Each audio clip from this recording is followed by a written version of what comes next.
กับสำบายดีพ่อแม่พี่น้องสำบายดีFCสุขุสุคนสุหมองสุบอนเนาะยินดีต้อนรับเข้าสู่ช่องแม่น้องเดือนพี่น้อง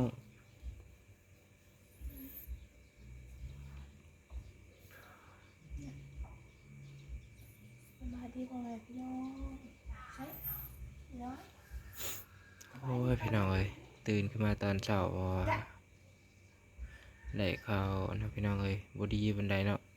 เมื่อคืนนี่พี่น้องน้องด่าเพิ่นนอนเพิ่นหากเบิดคืนนี่พี่น้องโอ้ยความเบาเกี่ยงพี่น้องเอ้ยคนไข้สบายดีป่ะ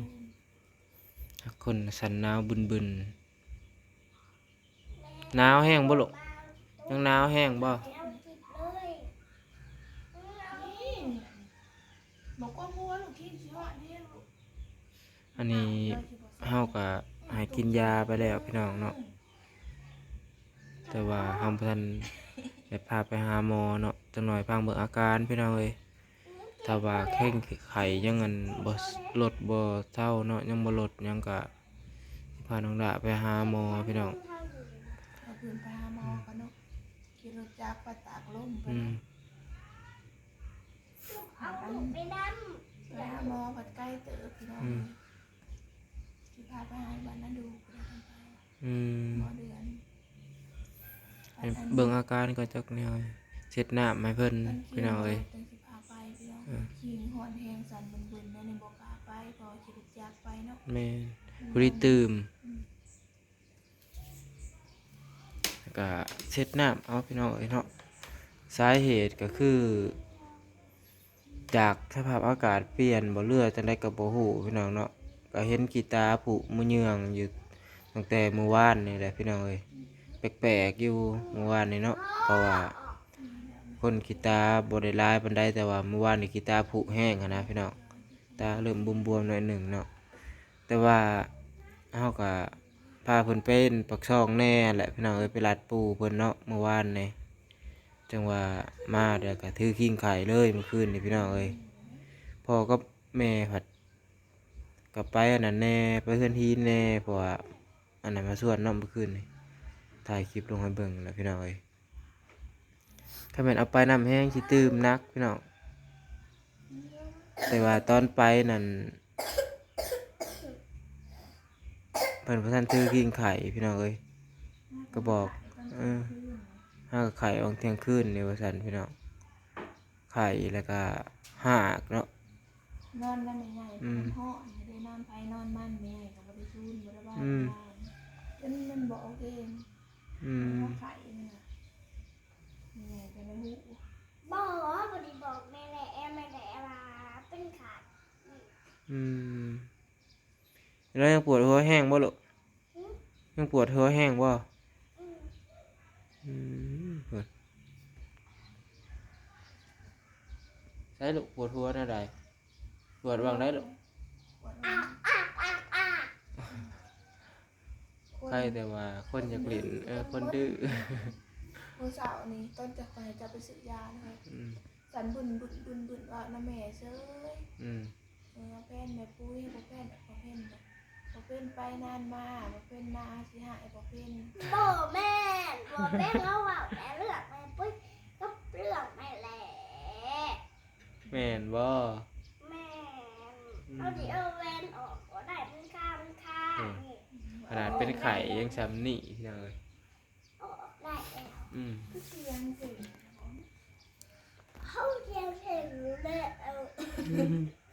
เสียงก่อน เขาเทียงเก่งแม่ แล้วเทียงเก่งอยู่แล้วไม่ใช่เทียงคุณไหน แล้วก็ให้กินยาพี่น้องเอ้ยยาสลายาดีไอเนี่ยยังกินบ่ได้เนาะผู้แหละเพิ่นสิจังช่วงไข้สิลดๆจังให้กินพี่น้องสำหรับแน่เผื่อแตกอะไรบ่บาดนี้นั่น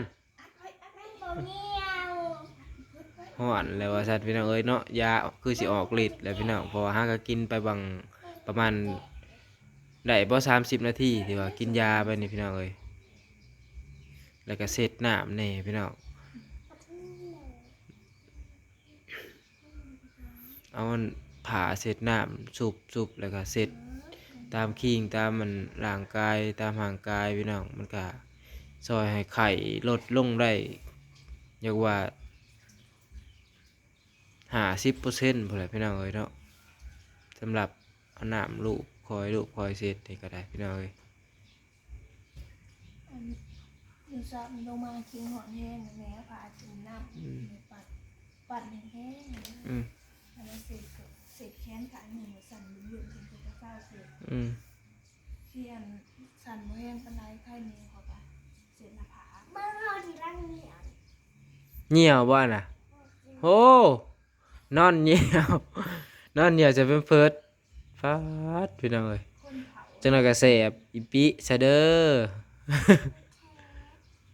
คนเผาเนี่ยคือ อย่าเช็ด ว่า เป็นตัวเห็ด แกะเป็นเพิร์ดอันนี้เราเหนียวแล้ว ว่า ผู้ว่าเป็นผู้ว่าที่ บ่น่ะเกี้ยงคักพี่น้องเอ้ย เป็น อืม แม่อย่าเช็ด ยังหนาวบ่ลูกอีร้อยหนาวบ่ รู้แล้ว โอ้ยสิแกเปิดให้ได้ปะลุง พี่น้องเอ้ยอยู่ข้างๆก็มีอันนั้นน้ำแต่ว่าบ่แม่นน้ำเขามาเนาะถ้าเป็นน้ำเขามาถ้าได้น้ำเขามาก็สิได้ดี แต่ว่าตอนนี้นึ่งข้าวแล้วบ่เอาน้ำเขามาไว้เนาะน้ำเขามานั่นดีพี่น้องเอ้ยเอามาเสร็จยามเป็นไข่เป็นนาวกิ่งหอกกิ่งหอนนะมันเศร้าไวมันลงไว ถ้าสีเล่มดีเลย อย่าเปิดได้หรอกหึจะเปลี่ยนส่งเปลี่ยนผ้าเปลี่ยนแพร่พี่น้องเอ้ยยังกิ่งหอนแห้งบ่เฮ้ยแล้วเบิ่งอาการคือว่าอะไรพี่น้องเอ้ยจักพอดีแหละ7-8 โมงกินน้อยยังพาไปหาหมอไปหมอซักยาซะนะลูกเนาะให้หมอเสียบจับเนาะ บอกให้บอสเสียบกากบอก อือ เขากับเจ็บดิเจ็บดิเขากับ โอ้ยให้หมอแท่งดากเลย กันเจ้าเจ็บที่แห่แต่จับเลย ควมดื้อพี่อะ วินหัวอยู่ ไม่ถึง วินหัวคือดื้อแท้วินหัวนอนไหน อืม ดื้อนี่คนหัวคนมาแบบกินเองแท้ เอาไม่เว้น เสร็จอีกว่า ค่ะ ยังหาอีไร เทียบอ้าวไม่รู้วะ ตุ่มไม่รู้เพราะผมนะ ไผ่ ยังหนาวแห้งมาเลย วินบอก ยินมาเอาแล้วเมื่อกี้นี่ปิ่งไก่มันนะปิ่งตูดไก่ไปเมื่อคืนนี้เอาจับตูดไก่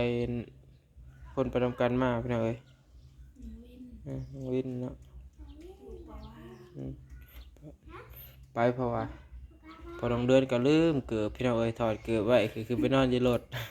ตาเสียดายพี่น้องเนาะเกือบอัน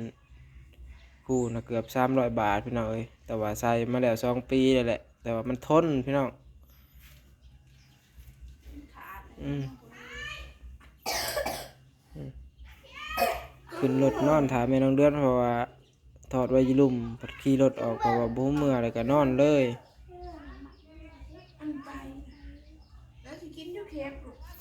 กำลังไข่แน่พี่น้องเอ้ยเนาะตอนนี้ก็จะเริ่มช่วงอะไรซีเมนต์คือเนาะคือตอนเราลงมาตำบิดพี่น้องเอ้ยจันบึนเนาะ บ้า ได้เช็ดน้ำให้แล้วก็ได้กินยาเข้าไปกับไข้แน่แล้วพี่น้องเอ้ยแต่ว่าถาลุ่นถาติดตามอาการต่อไปอีกพี่น้องจะได้กระฝาก FC ทุกคนเนาะเอามาเป็นกำลังใจให้น้องดาเด้อพี่น้อง กินโดนอ่ะกับพวกนี้เลย คืออยากกูเลย แต่เคฟกิน พี่น้องเนาะอัปเดตสถานการณ์พี่น้องเอ้ยแล้วก็ฝากเป็นกำลังใจให้แม่น้องเดือนน้องดาพี่น้องเดือนนี่ด้วยพี่น้อง ค่ะ จังได้ก็พอกันคลิปหน้าอีกพี่น้องเอ้ยสำหรับคลิปนี้ก็กราบสำบายดีพี่น้องสบายดีป้าลุงลูกล่ะ